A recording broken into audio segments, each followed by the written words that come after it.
Hey guys, it's Jedi Lex, and last weekend I decided to head down to Tate's Comics in Fort Lauderdale to celebrate their 30th anniversary. I started outside under the big sales tent where they had thousands of comic books going for $1 each.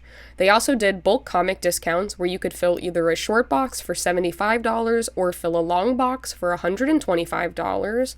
They also had a ton of bins filled with loose toys, Funko Pops, action figures, Hot Wheels, and really anything a collector may have been looking for might have been in those bins. However, I did get to see these really cool soda cases for both Pepsi and Mountain Dew. I also got to see Mr. A with his T-Rex while standing in line, and near the register they had a bunch of sideshow action figures and two 6-scale figures on sale with the prices marked on the tape.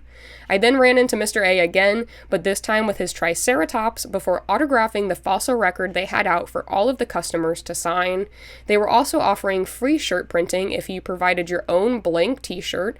They also had a couple of food trucks on standby, including Mr. Meatball and this delicious milkshake truck.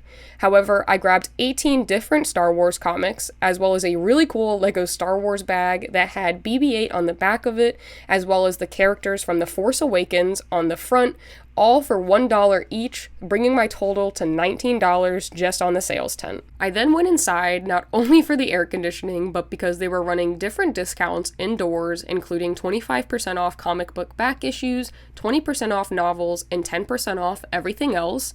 I of course had to head right to the Star Wars section and found my way by looking for the Falcon. I decided to first look at the Funko Pop section, and while they did have a decent selection, nothing really stood out to me, so I headed down the first Star Wars hall, which had a bunch of action figures like Dark Series and Kenner figures, and in between the two halls they had a case with a bunch of 6-scale and sideshow collectible figures. They had the Artist Series Darth Vader, the ARTFX Ronin, the Unruly Boba Fett, as well as the mini bust of Kanan Jarrus. I then took a look at the second Star Wars section, which felt like Star Wars heaven with the amount of awesome Star Wars related things that they had inside. On the left, they had a ton of the replica lightsabers, as well as a few loose figures, and in the glass case, they had some pretty neat stuff, including at the bottom, some Funko Pops, which were blue boxes. They also had the R2-D2 in the middle, and on the right-hand side, they had more sideshow collectibles in the boxes, and another glass case that had a bunch of figures on display, including this really cool mini bust of Chopper and Hera. They also had Han Solo and Carbonite separating the second and third hall, which had a huge variety of comic books and novels for all of the Star Wars readers out there.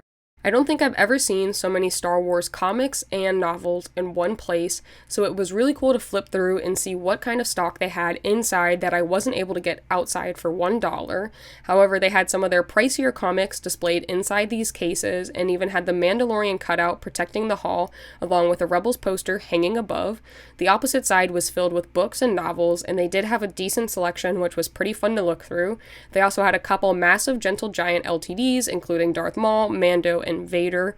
I then ran into Mr. A one last time with his Velociraptor, and while waiting to check out, I saw these really cool glass stickers, and they had some of the ships and characters. Some of the ships included the Razor Crest, the Slave One, and the Falcon. Some of the characters included Luke, Leia, Obi-Wan, as well as Darth Vader. But overall, I was able to grab a few comics inside, including the Canon series, which I'm trying to complete, as well as a few more of the Star Wars Bounty Hunters, because I think that's probably my favorite line of comics at the moment. However, I had a great time at the celebration, and I can't wait for next year.